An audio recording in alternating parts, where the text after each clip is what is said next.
Hi, I'm Charlotte Mayor Anthony Foxx, and welcome to The Point. This week, I'm excited to have Charlotte Mecklenburg Library System CEO Lee Keesler with me. Lee, welcome. Thank you, Mayor. Nice to be here. It's great to be with you today, and I tell you, the libraries are such a fabric of our community. Can you talk a little bit about just what your general purpose is in the library system? I'll do it. We're a 110-year-old organization in our community, incidentally, and we basically connect our community to information. And we do that through a number of different mechanisms. We like to say 4 channels, the most visible of which are the 20 library locations that we have in communities and neighborhoods and towns in the center city of Mecklenburg County. We also deliver library services through our outreach team, which is a group of professionals who deliver library services out in our neighborhoods in sometimes very unusual locations away from our 20 libraries. We have a telephone channel because a lot of folks will ask reference questions over the telephone. That's the way they want to interact with the library. And then finally, we've got a growing digital and online library system. We talk a lot internally about the digital strategy and a digital branch, and that's the fastest growing and the youngest, if you will, of our channels. And so we try to connect people in our community to information of all kinds. Can you talk a little bit about how many people are served by the library system? What's the scope of your reach? It is massive, and it surprised me. When I accepted the job, I didn't understand the full scope and scale and reach of the library. We have over 800,000 library card holders. We have 250,000 active card holders, and we define active card holder as someone who's checked out a book or used a computer in a library in the last 2 years. And in the last 2 years, we've opened up 75,000 new cards for card holders. And so it's amazing to me just how many people use our library system, but it's also very gratifying. It's amazing. And talk a little bit about some of the differences that are in store for us with libraries. I know the approach to libraries is changing as technology becomes more prevalent. Yep. You know, we're in the middle of a strategic planning process right now, and what we've learned has been very interesting because it did 2 things. One, it did affirm that many consumers and many library customers are wanting to interact with their libraries using the latest in technology. And so we are building out those capabilities.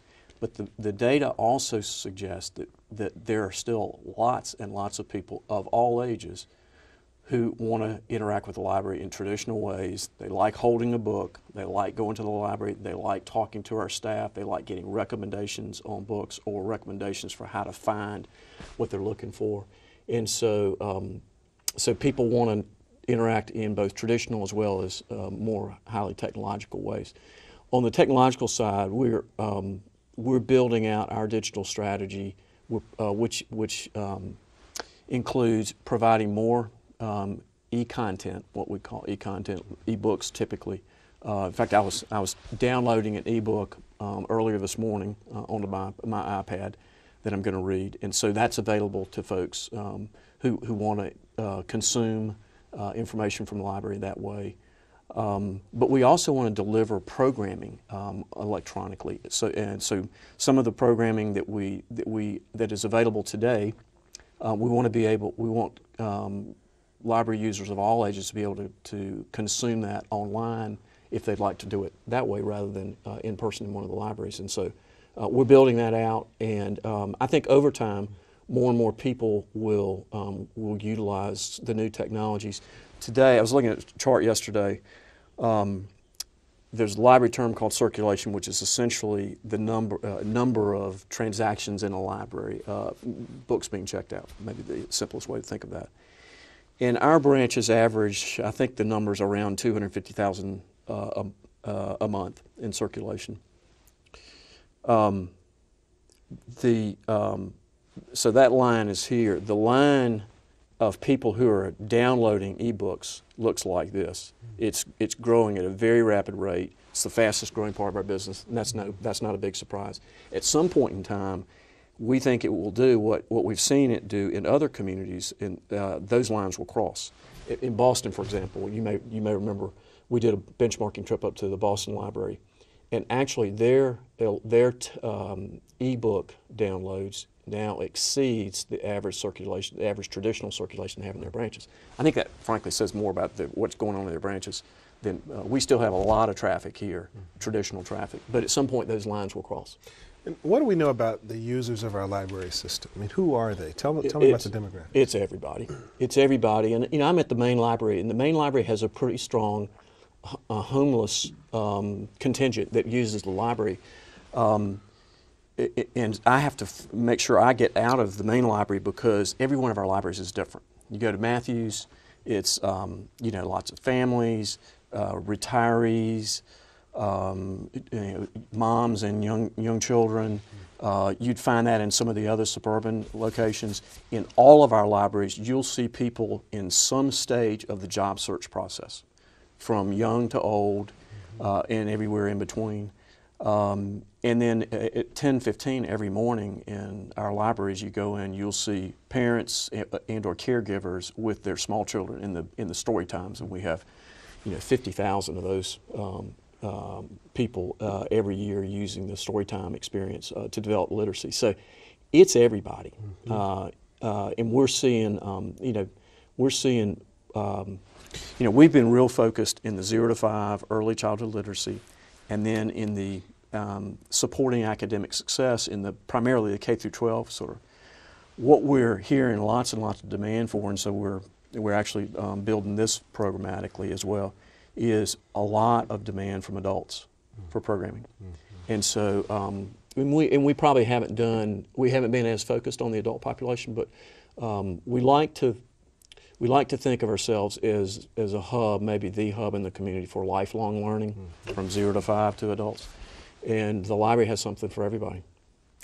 You know, one of the things that came up in the recent recession was the library system was threatened by some of the cuts that were being thought about at that time. How does all of this roll into how the business model changes going forward? I mean, is technology going to take away costs that we've been using over time and then allow us to do more? Good question. First, on what we experienced, because I want to thank you and thank the city at the same time, because when we have a huge concentration of funding from one source, which is Mecklenburg County, and we're grateful for every dollar that we get from Mecklenburg County, and we have a great relationship with the county. Couple years ago, and actually I guess it was our fiscal 10 and 11, we lost funding in those times, and had to reduce staff and reduce hours and significantly. But in that time, the city and you were very involved in this, and I'm grateful to you. The city stepped in and provided $1.5 million of funding to the library when the library needed support. And that was hugely important because frankly it helped us keep some libraries open that we might not have been able to keep open. And so we're very grateful for the city, which didn't have to do that, but you did it because I think the library is an important community institution, and I appreciate your leadership on that. You know, going forward, from my banking experience, I remember when the financial institutions were building out their online capabilities.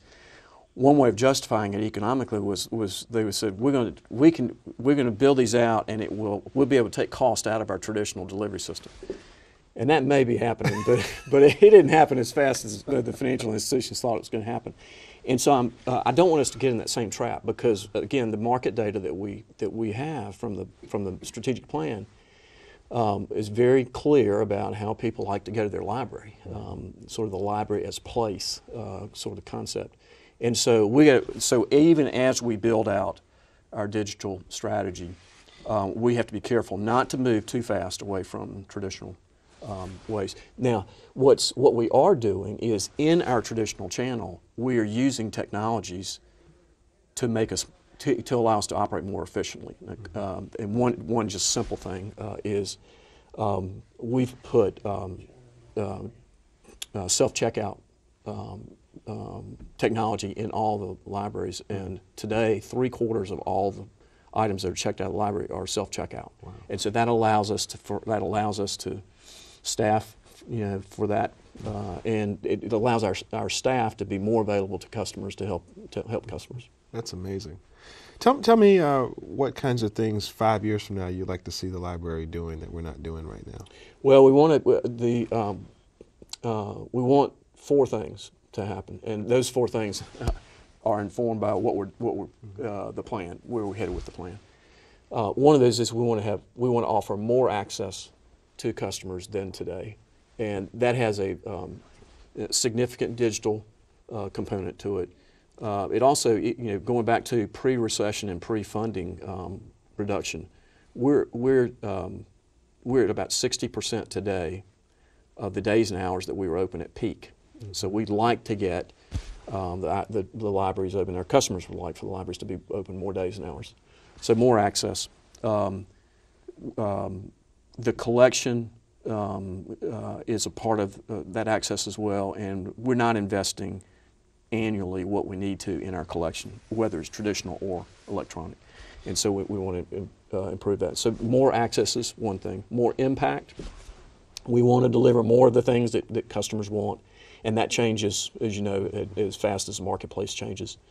And we want to provide more services to a household. Kind of it's sort of that in the financial institutions world they call it wallet share of wallet. We want to provide, if we're doing providing one service today, we'd like to provide multiple services to our customers. The third thing is we want to create more awareness in the community and, frankly, relevance about the library.